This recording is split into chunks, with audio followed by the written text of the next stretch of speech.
I am Professor Jane Collins from the University of the Arts in London. I am absolutely delighted to be here at the festival again and feel it's a real privilege to have been invited to speak to you all about a subject which is very close to my own heart, which is scenography. I'm not actually going to talk about my book, which is how this talk has been billed. I think there was a sort of a bit of in translation, something got lost, probably my fault. But a lot of what I'm going to talk about is in the book, which is called Theatre and Performance Design, A Reader in Scenography. I want to discuss a field of vision, a way of looking at theatre and performance, and this field is scenography.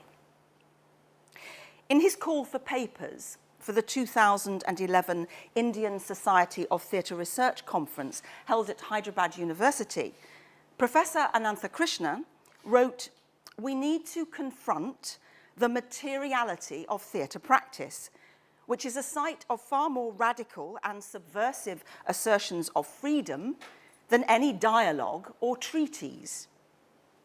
It is this materiality that scenography seeks to address." So what do we mean? How can the stuff of performance, the sets, the props, the costumes, the space, be more radical than text or dialogue? Surely the power of performance, the whole point of performance, is the actor, the human being in space. Heine Goebbels, the German opera and music theatre director, in a paper entitled The Aesthetics of Absence, delivered in Edinburgh a few years ago, relates an anecdote from the rehearsal of one of his early works in 1993. It was a piece with 5 musicians and 1 actor, and I'm going to quote at length from this paper. Magdalena Jetelova, a highly renowned artist from Prague, created the stage. A gigantic aluminium pyramid, which you can just about make out there, that hangs upside down, has sand running out of it, and can be completely inverted during the show. And a giant wall of silk hair, thank you, driven smoothly by 50 fans behind it, which also drove the actor crazy. In one scene, the actor disappears behind the wall of hair. In another, he is sucked in completely by the hanging pyramid and then comes back up minutes later, head first. After the rehearsal of one of these scenes, Magdalena Jetelova went directly to the actor, André Wilms, and enthusiastically told him, "It's absolutely fantastic when you disappear. This is definitely something you should never say to an actor." And this one, Goebbels tells us, was absolutely furious. So furious that he had to tell the set designer to leave the rehearsals. But he goes on and says what was more interesting was the intuitive grasp with which she was able, in an instant, as a visual artist, to view a very important condition in the performing arts, the centrality of the actor's presence. He goes on to discuss how, despite radical experiments by the theatrical avant-garde at the beginning of the 20th century, including Meyerhold, Appiah, and other artists, and despite the experiments by American artists such as Bob Wilson, Richard Schechner, who's spoken to you, who was here, Richard Foreman, and others in the 1960s and 1970s who proposed a performance-orientated theatre against the gravity and intimidating authority of the text, despite all this, theatre and opera are still widely based on the classic concept of the artistic experience in terms of direct presence and personal intensity. A centralized focus on expressive protagonists, actors, singers, dancers, and instrumentalists, secure soloists, secure in their roles, their figures, and their bodies, what we term the performer's presence. Now, in this piece, he goes on to talk about the way in which the actor's presence is already divided. The actor has to share it and accept sharing it with all the elements involved and produced by the reality of the set, which is not illustrative decor, but itself a piece of art.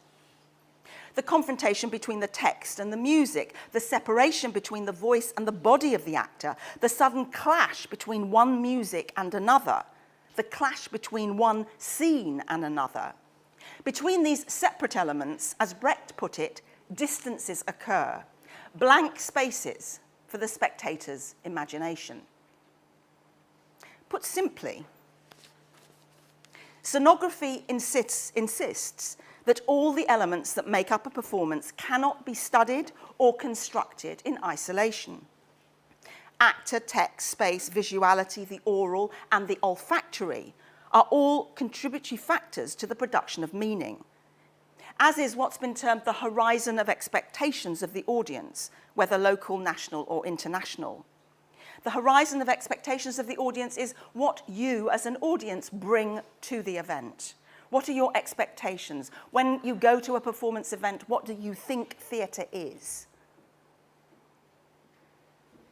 As it is the interrelationship of all these components that scenography encompasses within its frame of reference, as an analytical and a pedagogical tool, and I would also add as a means of artistic creation, an understanding of these interrelationships and the culturally encoded assumptions which underpin their production and reception opens up the potential for their manipulation, subversion, and radicalization. So as a way of looking, a scenographic perspective takes account of the loaded nature of its own terminology. Perspective, whose perspective am I talking about here? So it considers the subjectivities of the viewer in order to maximize effect and affect through the experiential of performance. So with that in mind, or with you, I should say, my audience in mind, yourselves, I have to say at the outset that I make no claims for any specialist knowledge of theatre in India, and I have only a superficial knowledge of theatre scholarship here. The recent overview of post-independence theatre research in India, which featured in a Journal of Theatre Research International in March 2010, has been immensely helpful, and I read that from cover to cover. That drew my attention to the breadth and scope of the scholarship in theatre and performance here. And I began to wonder whether or not this kind of re-envisioning of theatre and performance, which is felt quite keenly in the UK, particularly, but not exclusively, by those involved in the material practices of set design, costume design, lighting, and sound design, is perhaps not so prescient here. I am mindful of Baruch's assertion, we in India have a living history of traditional performances and a body of critical writing on acting and aesthetics. So this paper is on one level a provocation, but also as a means of opening up a dialogue on these issues. I will attempt to describe and problematize the term scenography and its current uses in Western theatre as a practice, an analytical tool, and a discursive field.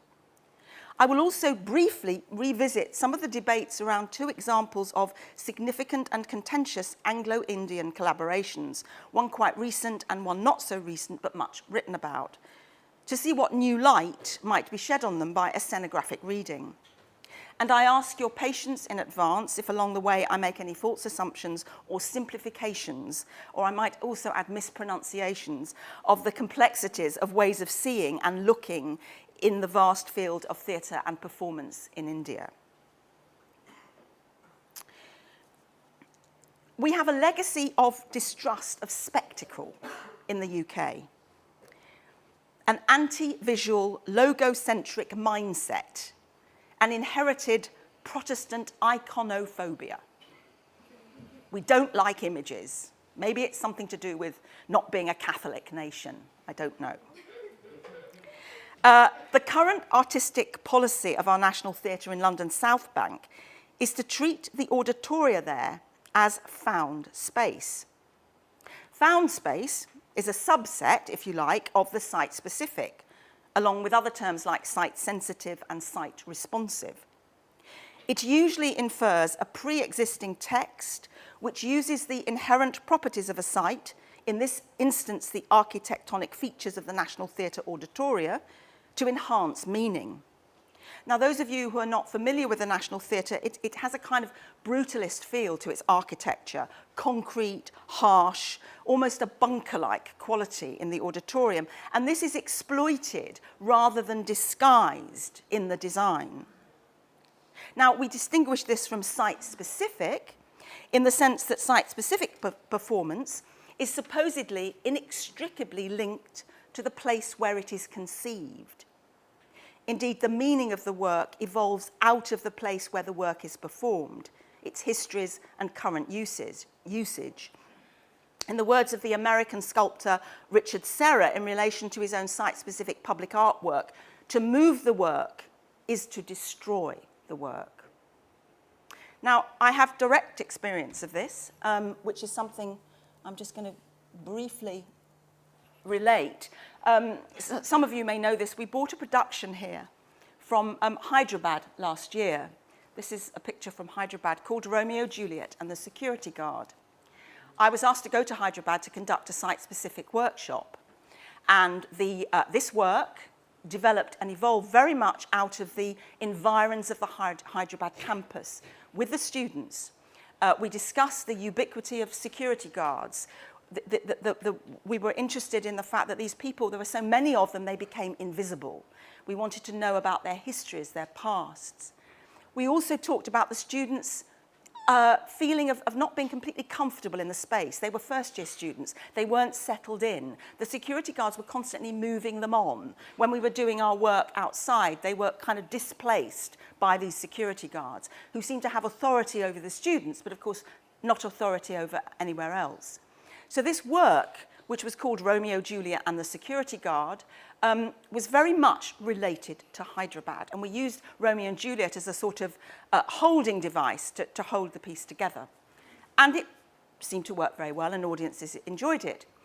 And then one of the faculty, a couple of days into the performances, said to me, "Do you think we could take it to Delhi?" And I said, "No, it's site-specific. The students will get incredibly confused. It couldn't possibly work in Delhi. It was born in, you'll destroy it." Well, as ever, the pragmatism of practice takes over from the dogma of theory, and it came to Delhi, to the festival. And in fact worked, I think, very well. And what that taught me was that, in fact, site-specific work can be conceived like that from a space, but is also transferable. And now, indeed, there is a term, site mobility. So these terms are not cut and dried. They are fluid. And I think one of the problems is that people tend to take them take them very dogmatically. And in fact, what I think was interesting, the work retained its integrity because, of course, the security guard is a figure that exists here on this campus. We were here in January. It was very cold. There were also 3 figures in this piece who were homeless. That was particularly pertinent in Delhi in January, when I think last year they'd closed a lot of the centres. So it had resonances which worked for Delhi, which were different to the resonances in Hyderabad. But somehow the work, it was different, but it retained its, if you like, artistic integrity. As Breck says, you need a pocket full of theories, not just one. That's what that taught me, I think. Returning to the National Theatre and the decision to use auditoria as found space. Now, this could be interpreted as being driven by economics, the need to cut back on expensive sets. But I suggest there is something else going on here. This is particularly in evidence in dramas which deal with contemporary issues, corruption, war, that work in almost a semi-documentary way. This is an image from Stuff Happens by David Hare, which dealt with the invasion of Iraq. This simplicity of design, you can see this more or less a bare stage, seems to have a kind of symbolic resonance with the presentation of stage truth, where the presence of the actors on a bare stage, devoid of scenery, in view of the critics, equates with the honesty of the production. So there's something about the idea of an actor standing on an empty stage without a set, which is honest. He must be speaking the truth because he's not got a set behind him. Ridiculous, but there's an assumption there. This was borne out when, again, another anecdote is a production of Hamlet by the Royal Shakespeare Company toured to Russia a few years ago, and the set got held up in transit. And Michael Billington, one of our leading critics who was there in Russia, said, "This is Hamlet as it should be seen, without the set," and heralded this as a marvellous production, and what a good thing it was that the set had got left behind at the airport. Now, in one sense, that's true. In Shakespeare's time, of course, they played without scenery as such. He dealt with what has been termed rhetorical scenery. Place was spoken. So you have, "So this is the Forest of Arden," says Viola, and we know exactly where we are, okay? But this opens up a range of interpretations because space is always communicated through the subjectivity of the actor. So, for instance, "So this is the Forest of Arden," is equally possible, okay? Shakespeare's brilliant at presenting this multi-perspectival vision of space.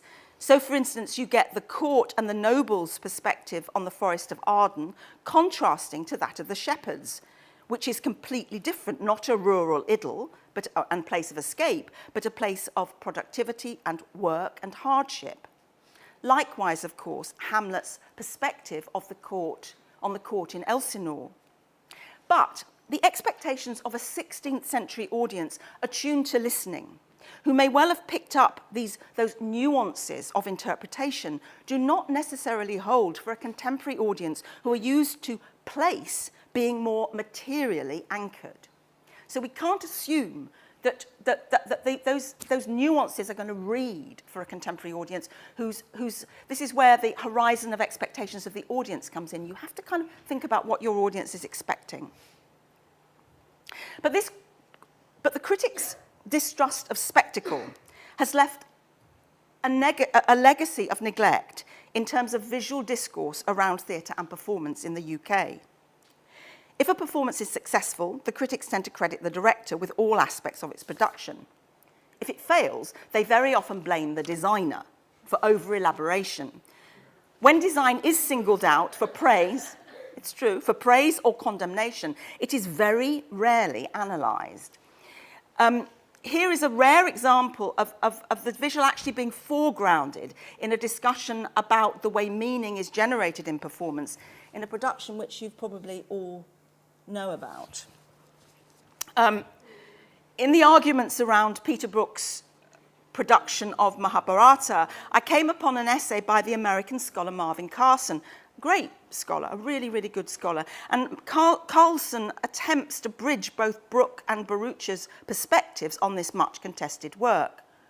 Carlson concludes by privileging the visual in this production as the main purveyor of meaning, which is achieved, he says, which he says achieved the unity of impression and the direct experience that Brooke claims to have been aiming for.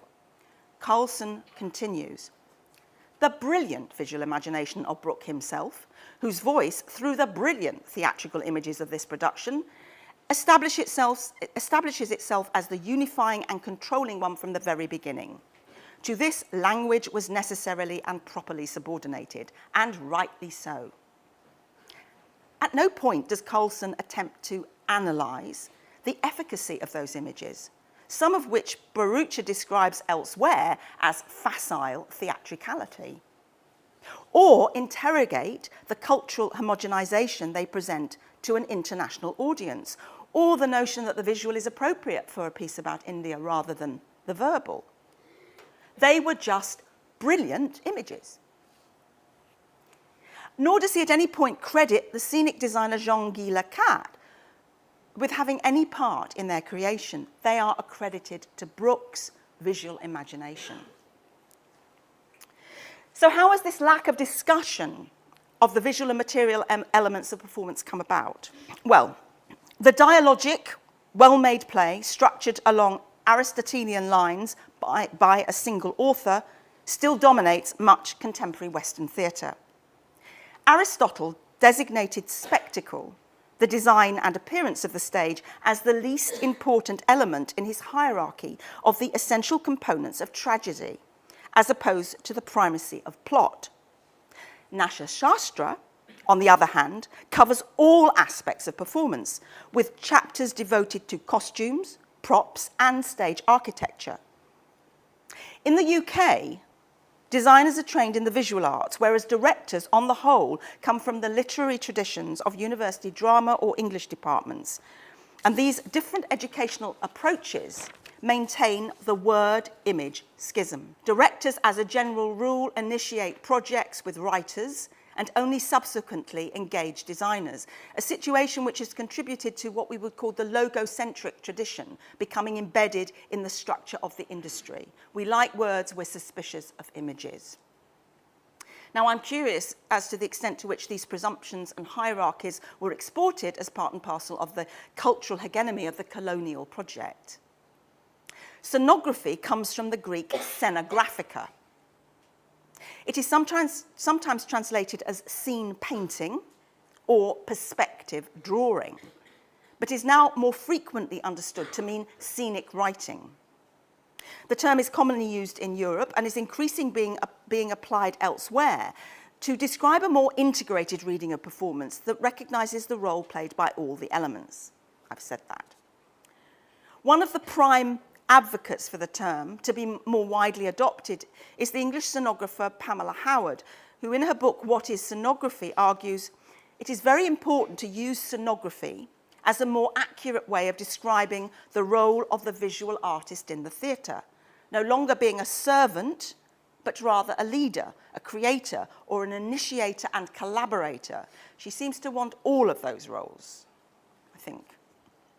In many texts on performance in the West, the terms scenographer and designer are used interchangeably, which can lead to confusion. Scenography, as described by Howard, embraces all, and all the distinctions dissolve. In this case, the scenographer assumes the role of an auteur, replacing one singular vision, that of the director, with another, the scenographer. But Howard also points out that the scenographer is a collaborator, one authorial voice, one author among many. Designers, lighting designers, sound designers, directors, architects, actors, and audience all contribute to the making of a performance.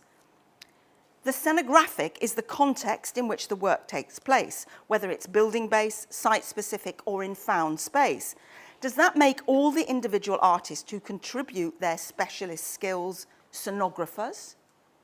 Or is the nature of the collaborative process, the redefinition and expansion of the boundaries of what we might call specialisms, and scenography always greater than the sum of its individual parts? This is further complicated by a resistance among many established designers in the UK and North America to adopt the term as descriptive of what they do, especially in mainstream theatre. There are those theatre artists who take control of the whole mise-en-scène of a production, such as Robert Wilson, Robert Lepage, and the late Joseph Swoboda in Europe, to whom the term scenographer might be applied. And I think looking at the festival, you do seem to have directors and visual artists rolled into one here who might adopt that term. I think Deepan Sivaraman calls himself a scenographer. But many visual artists in the UK and North America still prefer the term designer. Now, that may well be related to the structure of the industry and the fact that designers are usually employed by directors, making it possibly a reactive as opposed to a proactive engagement with the work. I think, in its current usage, the term scenographer is not particularly helpful. It just replaces one authorial vision with another.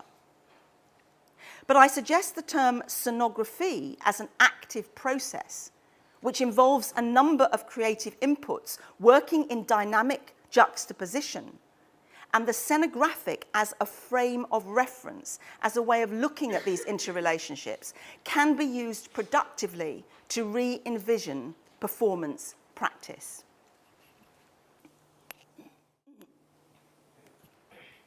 So how might a scenographic perspective do this? What does it do? Well, it raises questions, obviously, about authorship and directorial control. The assumption that the director, the conceptualizer, has precedence over the visualizer and realizer. It has implications for the actor, who becomes one element amongst other elements. A scenographic perspective encourages awareness of the viewing subject. No subject runs in its empty sameness throughout the course of history, Foucault tells us. It looks at the different ways in which vision has been understood and ways of seeing naturalized in different historical timeframes, and the implications of this for viewing theatre. We do not look at theatre the way people did in the 17th century. It considers the relationship between the experience of seeing and the way we use words to describe what we see. That's Peter Brook again, let's move on. It considers space, which, contra to Peter Brook, is never empty. Do you remember Peter Brook's book, The Empty Space? It was our Bible. I think we can question the notion of an empty space now from a scenographic perspective. In another very influential book, The Production of Space by Henri Lefebvre, he argues that social space is a social product. He says, social relations, which are concrete abstractions, have no real existence save in and through space. Their underpinning is spatial. So, scenography asks the question, who controls the production of space in performance? And in whose interests is this space produced? It looks at the body of the performer in space. It analyses the effects of light and intermediality on the human form and discusses the semiotics of costume.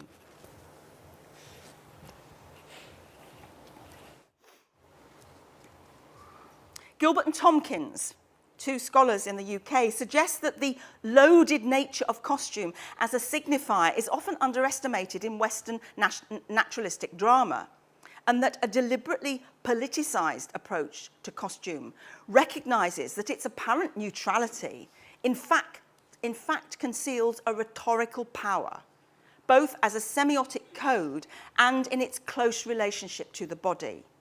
Meanings emanate from costume.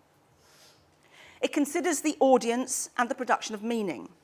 The shift of the locus of meaning-making from author to reader in literature has had a major impact of the study of plays as works of literature and influenced the move towards the analysis of plays in performance. This implies, of course, not just the analysis of the mise-en-scène unfolding moment by moment, but a detailed study of the way meaning is generated through the interaction of the events on stage and the audience. Further, if meaning shifts from author to audience, who takes responsibility for what is produced? Is everything in the eye and ear of the listener and beholder? Also, are the oral and visual senses the only means through which we perceive a performance, or does this extend to the other senses? How do we analyze the embodied experience of looking and measure the evocative power of smell? The term scenography as active performance has been used to characterize the collaborative partnership between Brecht and the Bühnenbauer scenographer Caspar Neuhaar. This relationship with Neuhaar was desperately important to Brecht. And whereas everybody's heard of Brecht, not many people know Otto Dix, Theo Otto and Caspar Neuhaar's names. But Neuhaar was fundamental to the development of Brecht's dramaturgy and stagecraft. And he acknowledges this in his writing. Neuhaar's scenography was actively engaged in the construction of meaning. Scenography, as understood by Neuhaar and Brecht, was embedded in the action, but not subsumed by it. Word and image act upon each other dialectically, but retain their identity as separate elements. Now, this was at odds with the modernist view of the unified space of perspectival stage design, with its suggestion of a harmoniously composed knowledge of the world. The harmoniously composed Mahabharata design that was mentioned in Brooke, the harmony it presented. Caspar Neuhaus considered this harmonious completeness as a manifestation of fascism. And the Bühnenbild, or stage picture, a Nazi term, with its pretense of a coherent world view. If you think about the Nuremberg rallies, you get a picture of a coherent world view, with everybody moving in the same direction. There is a story, of course, perhaps apocryphal, that shortly after the First World War, the young artist Adolf Hitler wanted to be a stage designer, and having had his designs rejected by one of Brecht's patrons, went on to redesign the stage that was Europe. So this coherent modernist worldview dominated much 20th century stage design and is still prevalent in the 21st century. And I think this, I would say there's a lot of what I would call this coherence, design offering a coherence to a production, very much in evidence in the productions I've seen here. Now, here's an example, just to talk about a design for a minute, of Joe Malzheimer's design for Arthur Miller's Death of a Salesman in 1949 in America. This is probably the kind of apotheosis of modernism in one sense, very much of its time. His vision encompassed the modernist notion of subconscious drives and dreamscapes underpinning consciousness. We have learned that beneath the surface of an ordinary, everyday conscious existence, there lies a vast, dynamic world of impulse and dream, a hinterland of energy, which has an independent existence of its own and laws of its own. That was spoken by Robert Edmond Jones, who was the father of a movement called the New Stagecraft Movement in America, of which this design, which we would call poetic realism, is probably the prime example. If you don't know it, Death of a Salesman was hailed as the first great play to question the American dream and remains a classic study of failure. It deals with a man called Willy Loman. The play reveals his insecurities, disappointments, and capacity for romantic nostalgia through the simultaneous presentation of his current reality with past memories and fantasy, thus exposing the vast dynamic world of impulse and dream referred to by Jones. Scenes begin in the present, but as Willy's interior monologue takes over, characters come on stage that only he can see and hear, and he reenacts conversations with them from earlier times and in other places. The dramaturgy of Miller's texts appears to demand a shift between locations, with each site presented as an independent entity, no matter how minimally in the manner of social realism. Malzheimer's visualizations lift the play out of the social realist plane and into the poetic.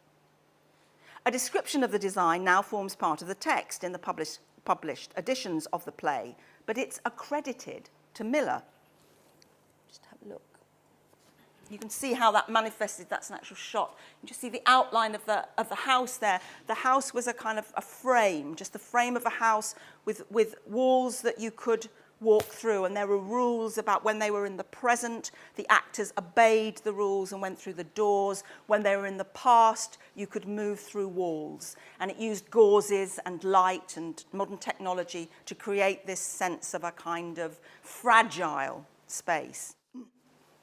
It was, according to Liam Dunham, Malzheimer's decision to maintain the image of the Loman house throughout all the other scenes of Death of a Salesman, which confirmed the play's central dilemma. If Loman is to be read as a cipher for the inherent failure of the American dream, then the tangible expression of that dream, the home, must be continually present. The home and the refrigerator, that's very minimally produced, the kitchen, but there is a Frigidaire, a big Frigidaire in the middle of the kitchen, because a Frigidaire in 1949 said you'd made it if you had a Frigidaire, you know. So that was there and concrete, but everything else was very, very fragile. It exists for Loman not only as a physical fact, but as a template formed around his ambitions. Each section of the house serves to indicate not only internal space, but also, perhaps more importantly, to frame the external threat.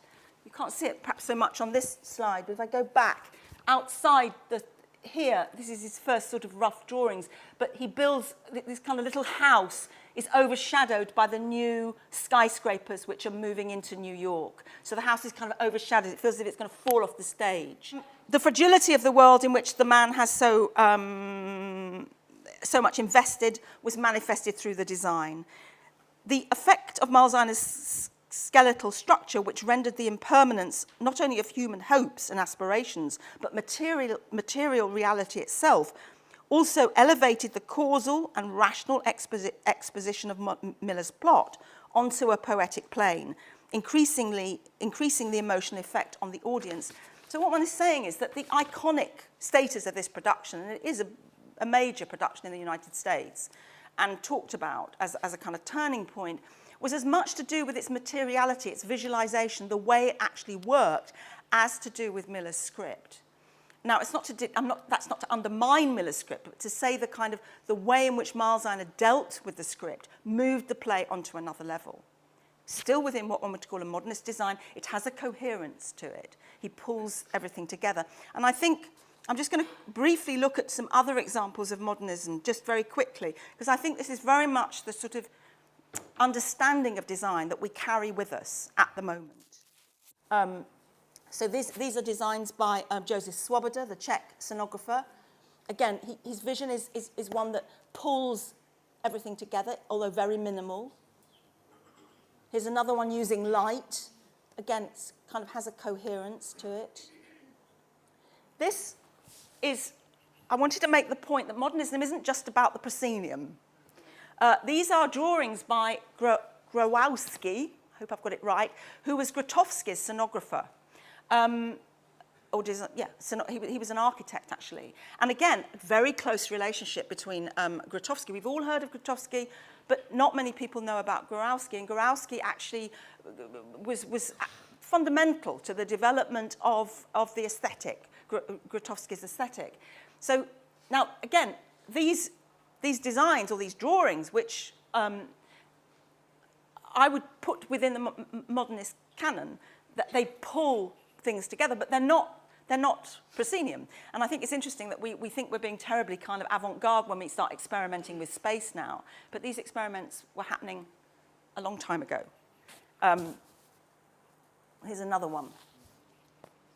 The Dinner Party. This is Faust, designed for Faust. The audience sit at a table and eat a meal. So, you know, the dramaturgy and the scenography are absolutely wedded together. You can't separate them. And of course, that impacts on the actors, how the actors perform. It impacts on the expectations of the audience. Coexisting with that work and this kind of work, which is happening in Europe, America, I'm sure it's happening here, you have other companies who are working in what we might call a more fragmented aesthetic. Companies like the Wooster Group in the US, and here I've just got one image of a company called Forced Entertainment in the UK. I've noticed Tim Etchell's name. I don't know whether Tim's been here, and this company refuses this notion of coherence. This company is about fragmentation. Their design, their aesthetic, the nature of their work upends all our expectations of performance. They did a piece called Spectacular, which was one actor on a stage failing abysmally. It was so unspectacular. And they sort of interrogate terms through their work. They make us think about our expectations as an audience when we come to the performance. And this is the end of a production called Bloody Mess, which is a bloody mess, basically. So I wanted to kind of bring those in. How am I doing? I'm probably going on for far too long. Right. Moving towards a conclusion now. The reviews of Tim Supple's multilingual production of Midsummer Night's Dream or the reviewers, I should say, in the UK, were overwhelmingly enchanted by this production. Charles Spencer of the Daily Telegraph was so enthused by the entire performance that he left the theatre wanting to catch the next flight to Bombay to rekindle my own dormant love affair with the subcontinent. Nicholas de Jong of the London Evening Standard pointed out that although the English was not particularly well spoken, that didn't matter because the intention was to appeal to the eyes and heart rather than ears and mind. And for Michael Billington of The Guardian, the triumph of Supple's production lies in the way everything coheres to the same end, an act of transformative magic. At the end of the performance, I was with a colleague from the Market Theatre in Johannesburg. We both sat in stunned silence. When we found our voices, we both acknowledged the value of decentering the English language and the celebration of the primacy of the visual in performance as the purveyor of meaning, although that wasn't quite what we mean when we talk about that. We praised the outstanding acting skills of the performers, but we both questioned what was this universal coherence supposed to imply? This homogenization, this theme park version of India, reminiscent of in-flight videos, was all too familiar to my colleague as the cultural presentation of colourful, exotic Africa. Emma O'Toole, who's written about this production, says it's impossible to ignore the potentially uncomfortable East-West power dynamics informing Supple's practice. A white male British director funded by a wing of the United Kingdom's Foreign Office has the power to create what came to be seen outside India, at least, as a showcase of Indian talent.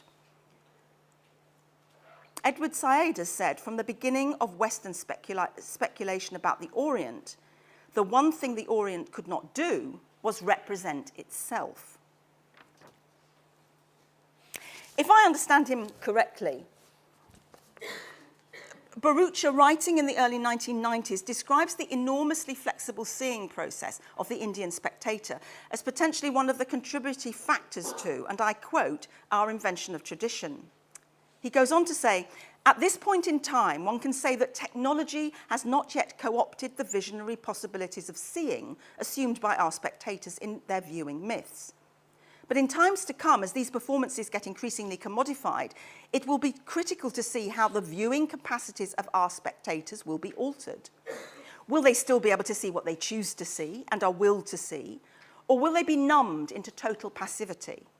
Will the invention of tradition in the media create new myths, or will they simply reduce myth to the level of commercials?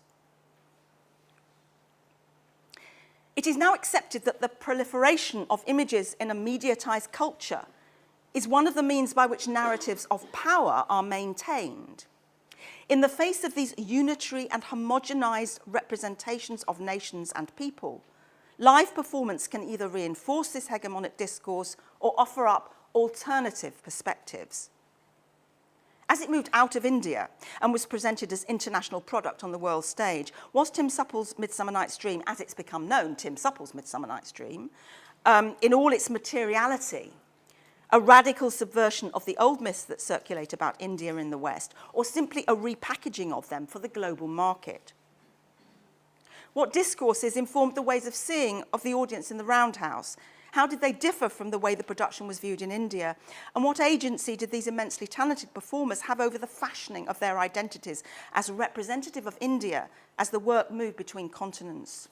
The scenographic framing of this production, I would argue, the assumptions embedded in its materiality all contribute to the way it is read. Its aesthetics are not innocent, they are political. Finally, going back to the actor and Heine Goebbels. Whether we like it or not, the singular presence of a body, or shall we say bodies in space, for we must include the audience, may already be a thing of the past. Describing the viewing habits of European and American audiences, Arnold Aronson says, the increasing ubiquity of the World Wide Web and its particular visual aesthetic is what most spectators associate with performative imagery. We cannot wrap our ways of seeing in aspic. Bodies are fragmented and split by the web. The notion of a single coherent self that is knowable is challenged by the idea of multiple subjectivities and personalities, second life. How does this square with the idea of stable and consistent character? The challenges this presents to us, particularly those of us working in training, are enormous. Are we perhaps hanging on to some 19th and early 20th century ideas and attitudes towards training actors, designers, and makers as we move now well into the 21st century? What are the tools we should be equipping our students with in a digital age? Now, Goebbels' way of approaching theatre and training concurs with the scenographic analysis and perspective. Of course, he is not saying we should eliminate the actor from the stage, but he does ask us to question what the actor is doing on stage as one of a number of elements. He asks us to consider the disappearance of the actor-performer from the centre of attention, to look at the division of presence among all the elements involved. He says you could call it a polyphony of elements, the voice of light, the space, the text, the sounds. He asks us to think about a division of the spectator's attention, a separation of the actors' voices from their bodies, a desynchronization of listening and seeing, a separation or division between the visual and the acoustic stage. He wants us to think about the creation of spaces in between, spaces of discovery, spaces in which emotion, imagination, and reflection can actually take place. If you tell me everything, I have nothing to do. If you show me everything, I cannot use my own imagination. He wants us to think about the centre as empty, not in the way that Peter Brook meant an empty stage, but the centre meaning the absence of a visually centralised focus. And last but not least, he wants us to think about absence, which could be understood as avoiding the things we expect, the things we have seen, the things we have heard, the things that are usually done on stage. Now that would be a productive and creative way of thinking about scenography, and it would be radical. Thank you.